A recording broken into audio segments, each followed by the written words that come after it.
What's going on, you guys? Welcome to the Unlock Your Freedom podcast with Kevin Kepple. If you're looking to create more in your life, and if you want more of anything, it's not about doing more, it's about being more. So I'm excited you're here, and I'll see you guys on the inside.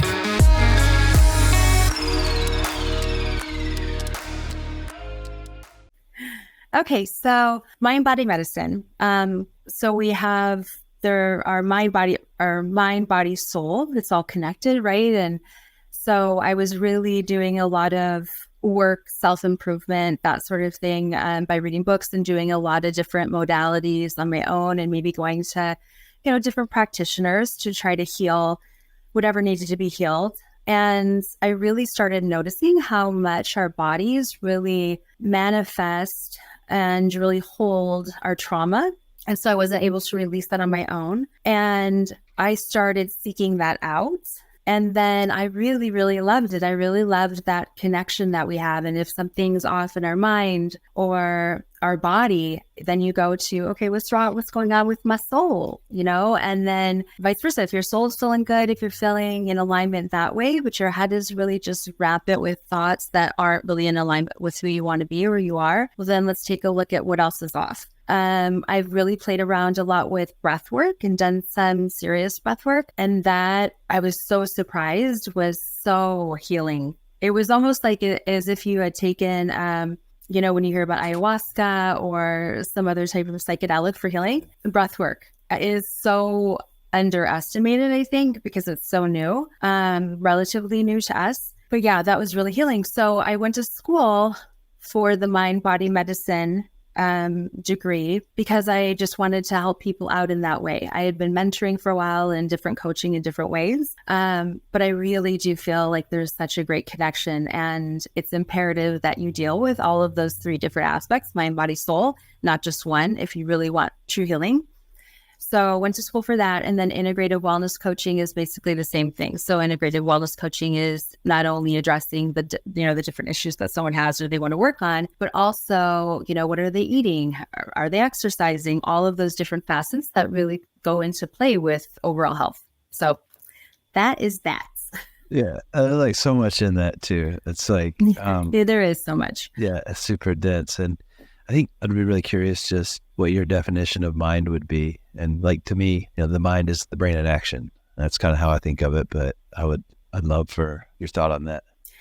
Yeah, I look at the mind like the, there's the subconscious and the conscious mind, and the mind can play tricks on us for sure. And our mind can be really helpful at times as well. So I think just making sure that you integrate all of that and be able to recognize when your brain's playing tricks on you and just falling into old habits. Or if it's something that is really useful that you can use in your life, and just navigating that so you don't get overwhelmed with or caught up in the minutia of your brain and its inner workings.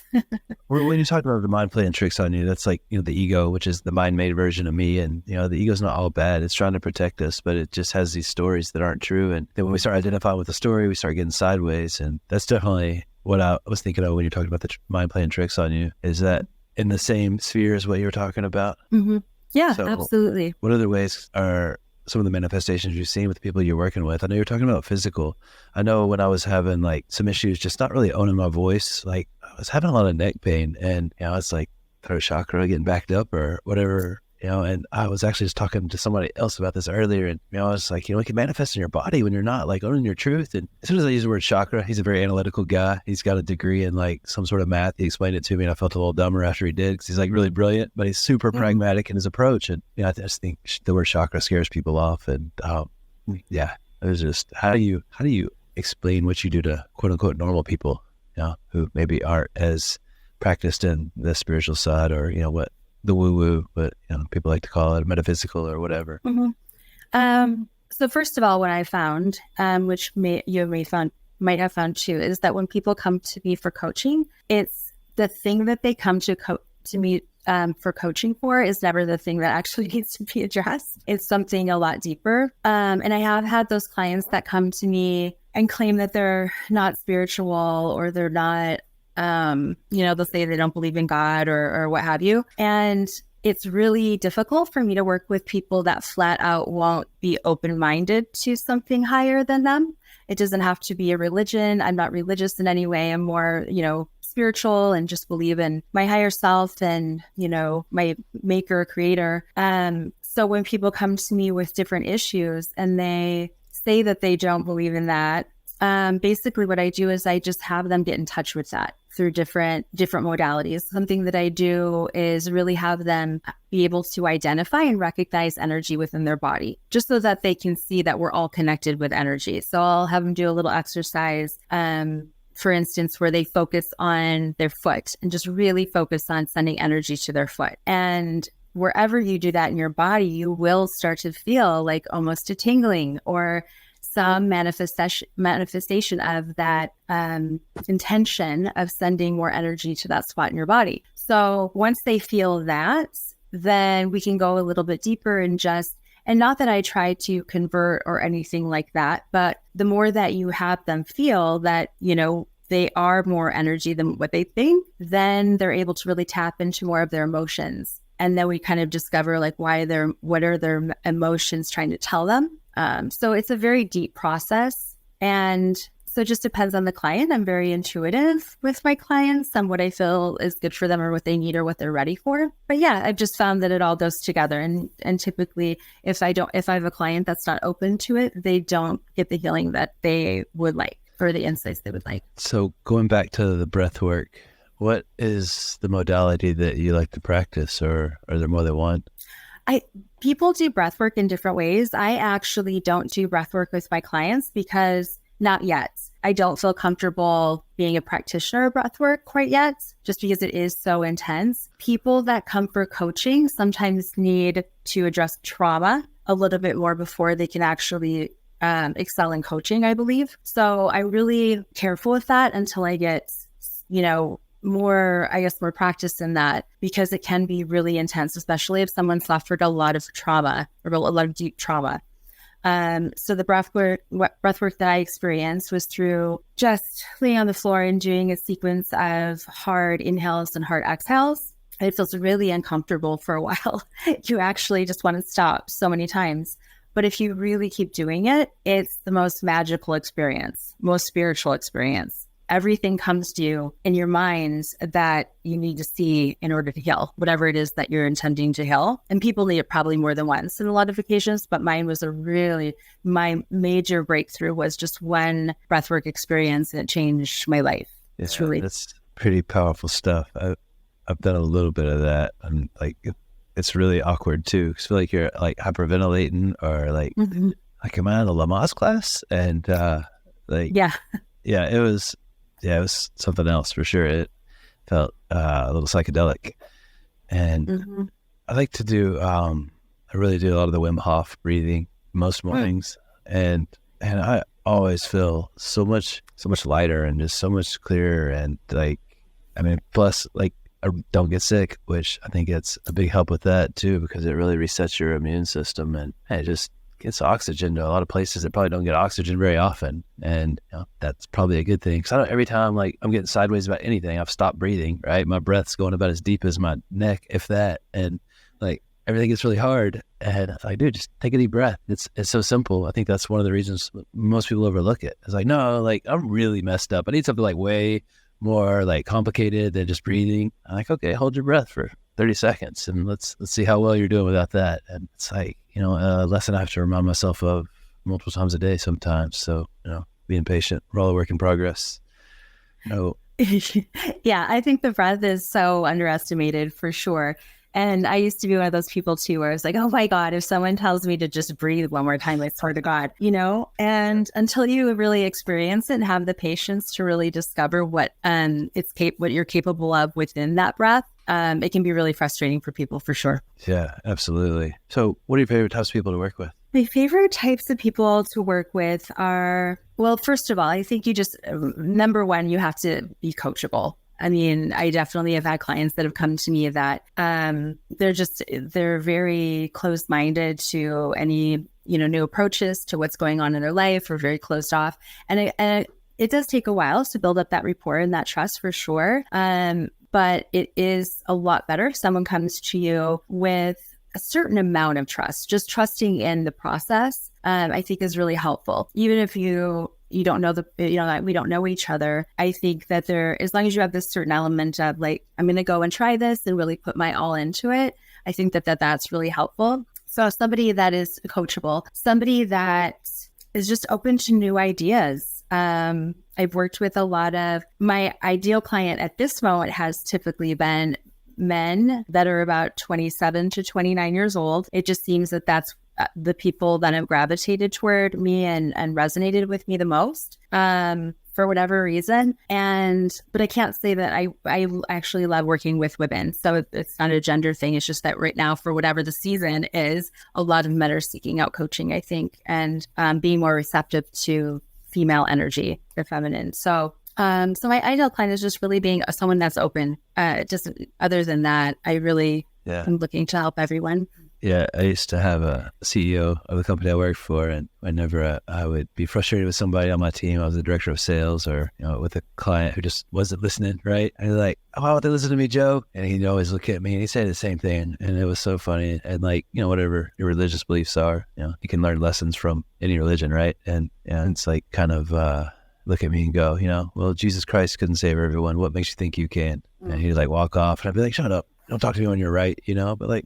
What if Jesus said something to the effect of, if they don't listen to you, shake the dust off your feet and go to the next town, right? I can't want it more than you, right? And I can't, make you be coachable. That's a personal decision. And we're both going to walk away frustrated if, you're looking to be more right as opposed to actually, moving forward and growing. And, the more I'm mature, whatever modicum of growth there is there, I realize I'm not right about really anything. Because, it's all just an opinion. And, it's like just being open to other people's perspectives is like humility, which is such a huge prerequisite of growth. Because if you're just trying to be right, you're not leaving a lot of room for kindness either. And, kindness is one of the great connectors. And if you can't connect with other people, like you're giving up the opportunity to co-elevate, co-create, and really go very far past your own limitations. Because like I'm really good at a, small set of things. And I love being around people who are talented at other things, because then we can, both operate in our zone of genius, and it just feels really good. So my question is, and all of that long statement is, how do you continually stay open yourself to new ideas? And, what's something that you've learned over the past few months or year that really gave you a new perspective and has helped you serve even higher? I think because we're all works in progress for sure. I think that I'm really grateful that I have a very solid foundation. I did a lot of really deep diving into myself. About 5 years ago is kind of when my coaching journey started and my real inner work started. And although it was painful, it was, I just had to make sure that I was tapping into the deepest part of me. And I trusted different mentors to guide me, which I think you get the mentors that you're asking for, the teachers that you're wanting in your life. And I just so happen to have those teachers that came in my life that helped me kind of navigate through that and just really build a solid foundation for navigating through life's difficulties, I guess. So even though I still have my moments, I definitely have my moments. I definitely have those times in my life where I feel very lost, very disconnected. And again, it's just ego, right? Ego's fighting for everything, with everything it's got to hang on. And so I still have that happen occasionally. However, what I've learned is if I just stick to what I know to be true, and that's those foundational things where I know that, I'm of spirit. I know that I can listen to my higher self. If I ask for guidance, I'll get it. So just remembering that and always sticking to that has been a miracle in itself, because it's really easy to just get caught up in ego and feel defeated and all of it. So what I've learned is just to stick with what I know. Let's talk about ego for a second. I'm sure everybody's heard the word, right? Probably even used the word, usually referring to other people, because that's what the ego does, right? It judges. And I think judgment is so dangerous, right? Because once I've made this judgment, this is like my law I just created, and I'm going to work to be right about whatever it is. And that's such a ignorance of the truth. The only truth is like change. things are going to change, right? And if I say it's this way, then like I just like outdated myself, and the world continues to revolve around me, just not the way I want it to revolve around me when the ego's involved. And so like, let's pretend that I'm coming to Gail and I'm like, hey, what is ego? Like, how do you help me understand what that is? So ego to me is it's basically those masks that we put on throughout our lives for protection. And so, as you said earlier, the ego is really trying to do a good thing and protect us from hurting, protect us from whatever it is that, maybe we experienced in the past that resembles a current situation. And so the ego will just step in and say, and find a way to help you and so that you don't walk into that again. But what I see as the ego is the ultimate negative self-talker. And because one thing that was really pivotal in my growth was learning that when we have that negative self-talk, it's our ego beating us. We're beating ourselves up so bad in our own minds so that nobody else can touch us. The things that we say to ourselves are so much worse than anyone could ever say to us. How we always, when we say, I'm beating myself up more than right now over that thing I did, it's the truth, right? Like when you do something that goes against who you are, and makes you feel bad for whatever way, whether it's guilty or shame or anything like that, in our minds, we are demolishing ourselves. And I believe that that's the ego's attempt to say, okay, like if I beat you up so badly, no matter what anyone says, it won't hurt you as much as you can hurt yourself. So it's not going to touch you. Does that make sense? Or that's what I think. Absolutely. Well, it's like the ego just creates all these identities, and anything that says that this isn't 100% true, it like wants to fight to the death. And it's like the ego it needs like one thing, and my experience, it needs one thing to survive, and it's conflict, right? Like that's how the ego, it's like constantly trying to just be right about whatever it sees. And it's like, again, it's not like trying to hurt us, even though that's the effect generally, right? And it's like just this mind-made version of me. And like, I love like Byron Katie, the way that she just uses questions, and she's so gentle in the way she does it. It's not like questioning the stories of the ego so you can be right. That's just more ego, right? It's like questioning so the mind can see where it's not seeing things accurately, and it'll evolve and change on its own, because the mind wants to serve us. We just have to help it see the truth. And if you ever know anybody with a serious addiction problem, like that's all ego, right? And it's like huge ego, but no self-esteem. And so it's like, look at me, but actually don't look, because I really hate everything that's going on. And so you just feel like a piece of trash the world's revolving around.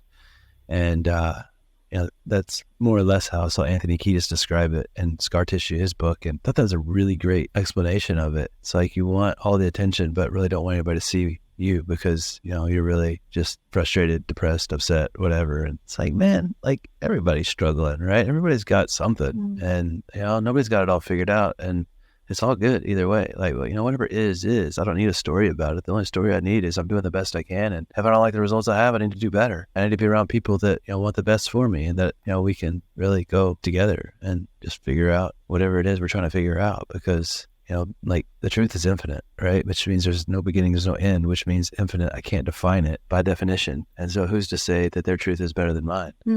Yeah, I think that's really my mission on planet Earth, is really to be there for people because at the end of the day, we are all struggling, all of us. And I think that our purpose is to use our struggles to help other people who are struggling and have been where we have been. And want to be where we are, for all the things that have happened in my life. I'm so incredibly grateful for them most of the time, because I have so much empathy for everyone. And I think to be a coach, I'm sure, you have to have some level of being an empathic, because I think that that's the only way you can really tap into who your clients are and what they need or what's not being said. Can we talk about that real quick? So, at how being highly intuitive or highly sensitive or empathetic or whatever, label it could be given, it's like a really awesome gift and a terrible responsibility almost at the same time, right? Like, because you can feel so deeply, and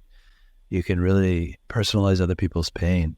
And that's can be really hard, but it's like really, really cool to be able to just to be with somebody and to help them like create a transformation through insight. And that's like really the goal of the coaching that, you know, I do. And I'm sure for you too, it's like, I don't tell you how to live. I have no idea how you can live your best life. I just want you to help you see the truth, you know, so that you make the best decisions for you. Because when I create that insight, that sight from within, like I don't need to see stuff twice, right? Like once I see what better looks like, it doesn't mean everything's going to be going to the unicorn ranch for work and sliding down a rainbow to get there. But at least, you know, I've got a lot better perspective. And I think that's why just having real conversations with people and showing up and being present is one of the most powerful things you can do for somebody. It's such a gift of service. And there's so many times that I've been with somebody and it's like the first time that somebody's actually listened to them and maybe heard what they're saying, as opposed to doing what, you know, I've been guilty of many times in the past, is just sitting there waiting for my turn to talk. I'm not really listening, right? And I might even cut you off in the middle of it just so I can talk, right? And like, that's not listening and that's not being present with people. And the really cool thing about being present is like, that's awareness. And in my experience, awareness and ego are incompatible.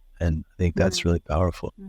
Absolutely. I agree. So how'd you learn how to be such a good listener? Well, first of all, I think this is really common for this industry as well. If someone's really being true to themselves, I'm very introverted. And so I get lost in my own thoughts a lot of times. And I think I had to be a good listener for myself. Yeah. You know, I don't tend to ask for help, or I don't tend to go beyond myself. So it was just kind of learning to listen to myself and what I needed. And then when people, to your point before, I mean, it's such a beautiful gift to witness someone's pain and, you know, what they're going through. And it feels so sacred to me. And I feel so blessed to be able to witness their pain and help them through that and walk them through that and just hold their hand and listen, you know? So I guess to answer your question, I just knew that was what is needed. So yeah, wow. That's really cool, because it is definitely not natural to me to listen, as I mentioned. It's natural to me to talk. That's why you're the host. Yeah. My job here is to listen. But yes. I just think it's a really beautiful way to serve somebody, just to listen, just to be present and ask questions and really honestly listen to the answer without judgment. And man, it's a cool way to really just build connection and learn how to, you know, be with people in a way that serves everybody. All right, let's shift gears for a second. So I love to learn. I'm sure you do too, obviously. And that's why you have higher degrees and all that good stuff. So what's a favorite book to read or recommend or give away? Not the favorite, just a favorite. I think the favorite puts too much pressure on people. Mm-hmm. It's like, pick the best. That's like a favorite kid, right? Yeah, that's the best one. Yes. Well, I'll say this. A book that absolutely changed my life. I mean, anyone who knows me, the two names that come out of my mouth the most are Marianne Williamson and Tony Robbins. And they both changed my life in different ways. And I think it's just they've been around for so long that I've been able to really grow along with them, I guess, and they just speak to me in different ways. So Marianne Williamson, her book, A Return to Land, her most famous book, absolutely changed my life. And it's one of those books that I think comes to you, anyone that I have spoke to that has read that book or it's been really powerful for them, it's always come to them in such a beautifully non-planned way. I was given that book just very, very randomly by one of my kids' mothers, who I never see. And she just happened to order 5 copies. She had heard about it. And she said, and just before I had left to bring my daughter home, she just said, I just bought 5 of these and I don't know, something is telling me to give you one. And it was at a time in my life where I really needed it. And honestly, I set it down for probably 2 weeks. And then I decided to just take a deep dive in. Absolutely life-changing. Marianne speaks to me in a way that nobody else does. And so I would say that if someone's really hurting or really feeling lost, that was one of my favorites. Cool. I have not read that, but I will definitely check it out as a pretty glowing recommendation. Have you ever read Anthony DeMello? You ever heard of that name? No, it doesn't sound familiar. I might have, but it doesn't sound familiar to me right now. People have. I don't know where I found him, but he's got a cool book called The Way to Love. And like when he was a Jesuit priest, and anytime I read any of his books, like I feel like I learned a lot, but I feel kind of like I got in trouble too, because he kind of like just telling you how it is, pretty straight, which is cool. I don't need the fluff, right? Let's just get right to it. But The Way to Love is really, really cool. But not a lot of people have read that. But I'll have to keep that in mind too. What about Wayne Dyer? Do you like Wayne Dyer? I do. Yeah, I do like him. I love his ideas and I love a lot of his, I guess, discoveries. He doesn't resonate with me though, like when I listen to him or anything. I don't know why, but but I really do love and appreciate his knowledge and his own journey that he shares. Yeah, it's pretty interesting the way you said that, because like I don't necessarily love the writing style or the way it's presented, but I love the message or the change that it always creates in me whenever I go through any of his stuff. So Agreed. Yeah. maybe it's just more ego. I don't know, but it's all good. Either way. Probably. Yeah. Let's get in a time machine. Let's go back to Gail 10 years ago. Like Gail 10 years ago comes to Gail today and says, "Hey, can you just tell me one thing that'll make everything better that I could implement today?" What are you going to share with her?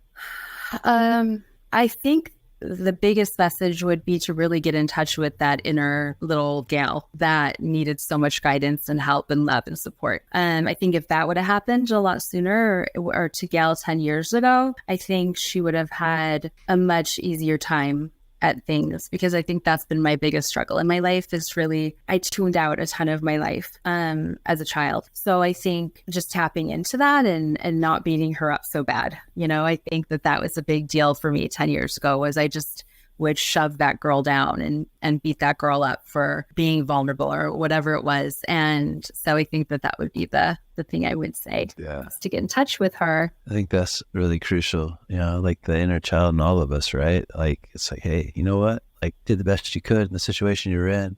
Look at us now. Life is good and I love you and you're safe and like all is well. That was a great message. Well, yeah, no, and I'm so sorry. Do you want me to? I just wanted to expand just a little bit on this, because this is something that I tell my clients, that I think that it's crucial that everyone just kind of think in this way. With the in respect to the inner child, our ego, or that negative voice in our head, something that I tell my clients is, when you start to have that negative self-talk and you start to like beat yourself up in your mind, to really picture yourself as a 2-year-old or a 3-year-old or a 4-year-old, and just really see that just adorable little child, and imagine just bashing that child, hitting that child, saying awful things to that child. It's a very horrible picture to have in your mind, but that's exactly what I think we're doing when we beat ourselves up.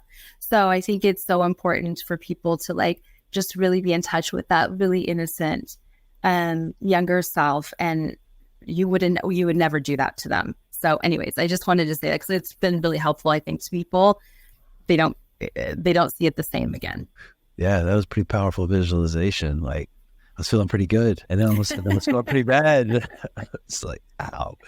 Yeah, that's what we do. We do that to ourselves. But that's so powerful, because contrast gives us clarity, right? And I think that, having the courage to like go into that pain, and just really, this fear that drives that pain, it's not an environment to live in, right? It's like, oh, well, it's always hurt like this. It's just the way it is. Like, but it doesn't have to be. And I think if I was to go back and tell myself anything in addition to what you just said, which is brilliant, I would be like, dude, you just learn to master the art of choosing love over fear, especially when, you're talking to you. Because the more love that I share with me, the more I'm going to have to share with other people, because I can't give what I don't have. And it's like, man, just be gentle, be graceful. And like the opposite of my approach for pretty much most of my life, which was like cram the square peg through the round hole. And if it got stuck, that's okay. Just keep going. And life's meant to be enjoyed, and just learning to let go and allow over and over again, just letting go and allowing. And I was so offended by the word surrender, because I thought it was such a weakness. I'm like, surrender? No, I would never give up, right? That's, I'm like, oh, man, like whatever that means. And such an effective way to move through things. Surrender is the hardest thing, though. I that's another thing that if I tell my clients that I'm like, just surrender, just trust the process, just surrender, they're always like, oh my God, not again. Like, but it really is true. You do have to just surrender to whatever needs to happen within yourself and your life. Yeah. Well, so when you're helping somebody understand what surrender is all about, like, how do you do that? Or do you offer like steps, or, like somebody's like, well, what does that even mean? right? And it's like, it's learning to let go, or, just being present or whatever it is. But I'm just curious how you would explain that. As I'm sure you've heard a million times, other people have heard too, where the difference between doing and being, right? And we all have this, I think, instinct when something happens in our life to be reactive. And we just want to solve it. We want to be back in control, and we don't want to allow this thing to affect us in any way, or, so that we do feel out of control. So I think with surrender, which again, this is still something that I deal with. I honestly don't think anyone's ever done learning or experiencing this stuff, because I have to remind myself to surrender many times as well. But how I talk to people about it, I guess, is, so two people that taught me so much about surrender would be Eckhart Tolle, and you and I briefly talked about him. He's, I think, the master of that. Is just, either if you don't like something, either change it or accept it. Those are the two choices you have. And so I really took that in and really thought about that, because the only thing that brings us misery is fighting something that we don't want to be, right? If we accept it or we change it, then you're not having that constant struggle for control or power or whatever it is. And then I had heard, and I don't recall who it was, but I remember someone just saying, when you're doing the dishes, just do the dishes. And that really stuck with me. And I say that a lot in my life. And then I also have taught people to just remind themselves when they get all worked up and they have these, anxious thoughts and all of that, that is the ego at work. That is a time to just take notice. If you're feeling off in any way, in a negative space, then just be present right now. And I've been trying to learn French for about 4 years now. But the French word for here is ici. And so I'll say, my personal way of getting myself into the moment is just saying ici, just be here. And it really does bring peace. And so I walk my clients through that a lot of times, just so that they know what that feels like, to just kind of put everything else aside and just be here. And then it feels good, so they understand. Yeah, maybe that's powerful. That's way fancier than me. I'm like, hey, just be here, right? Well, so being present, but then surrender too. Sorry, because I think surrender was more your question. Surrendering to the present moment, right? So, yes, and just knowing that sometimes there are things that are bigger than you, can't take them on yourself. There just are things that are bigger than you that you can't take on. So just surrender. Like, it's all going to be okay. All you can do is be here. So I think it all goes together. But yeah, more to the point of surrender is just knowing that some things are beyond your control. Yeah. And that's what I'm talking about with choosing love over fear, because if you kind of boil it down to like the genesis of any action or thought, it came from one of those two places. It was either a creation from love, which is like an alignment with our soul, or it's a reaction from fear, which is from the ego, right? And when I get anxious, I'm reacting to these future thoughts that I'm having, like whether it's 30 seconds from now or 30 years from now, and, or then guilt and depression, which is time traveling back to the past, right? And, looking for what's not there. And that's like Dan Sullivan talked about the gap and the gain. That's living in the gap, everything that should be happening that hasn't, or, that's such a hard place. But you know what, like whatever is. And the more comfortable I get with that, the more I live with the truth. And I want to live in reality, not like some faux, like terrible mystical land that my ego's creating, right? I've got an imagination. I want it to serve me. But when I just constantly time travel, it starts sabotaging me. And I'm just reacting to all these like false stories, and it generates a ton of worry. And worry is like one of the most fruitless things. Like, it's such a circle of nothing. The only thing we get from worry is more tired and back to where we started in the first place. It's like, okay, cool. Just let go, be present, surrender, and use the beautiful French word Gail mentioned. Be present.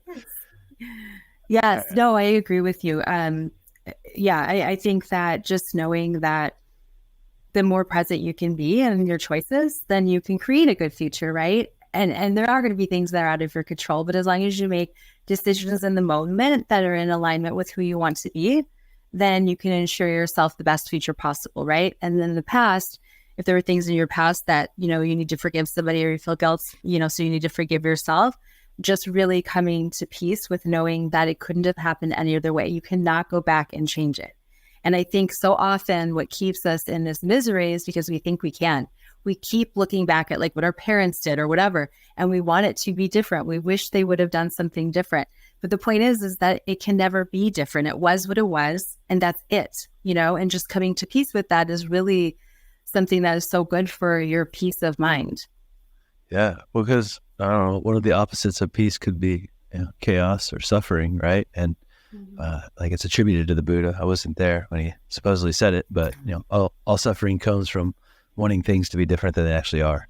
And it's like just get into argument with what is. It's like, going back to your point of like, if you're washing dishes, wash the dishes. Like there's a lot of miracles happening right there. Like the fact that water comes out together, as, one liquid form, that's pretty amazing. The fact that you can turn on a faucet and water just comes out of it, right? The fact that you have hands, right? The fact that you're conscious of your hands, the fact that you can think about the thoughts about your hands, right? Like, I don't know that my dog practices mindfulness, right? He doesn't think about his thinking, right? It's like, just like pure love, right? Which is really cool too. But no, we have this beautiful like human experience that we're going to go through. And the only problem is there's other humans doing it too, right? And they all want different things, right? And so just really learn to let go of needing things to be a certain way to be okay. Like that's all you got to do and you'll have an amazing life, right? It's so simple, but it's not easy, right? Just let go of needing things to be a certain way because it's all going to work out one way or the other. Mm-hmm. Yeah. And we got put where we are for a reason.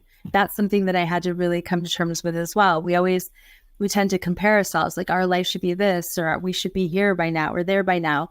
And what in fact, very recently have really taken this in deeply is to understand that we are put where we are to help the people that we're meant to help.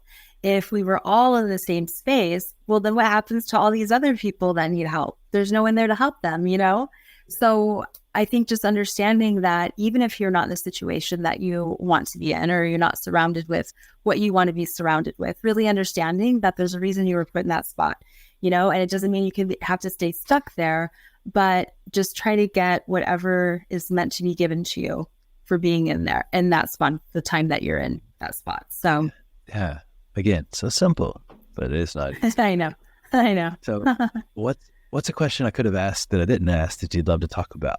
Oh gosh, not necessarily anything. I could go on really long tangents about the ethereal worlds and the power of love and our purpose, our journey. So I believe, like you were talking about fear, love over fear. So Return to Love by Marianne Williamson. She talks about that. That is like the main message of A Course in Miracles, which I follow. And I think that people think it's so complex because of hurt or things that they've experienced that were hurtful. That love feels very ominous to them in a lot of ways at different times. Because it can be used in those ways. But if it's used in those ways, it's not love. It's really fear, like you're talking about.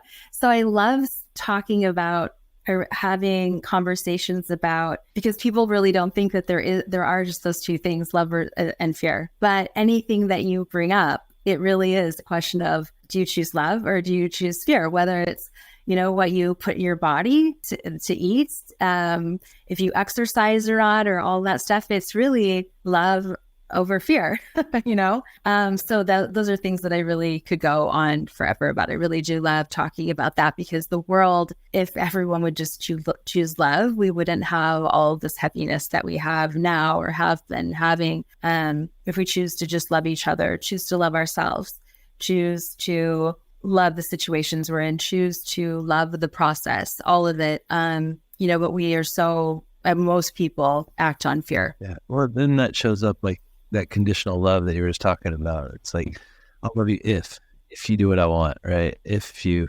see things the way I see things. And that's not love. Like love is unconditional. It's like, I love you, even if I don't like you necessarily, or like what you're doing, like I'll still love you, right? And I mean, love is love, right? Okay. What does freedom mean to you here on the Unlock Your Freedom podcast?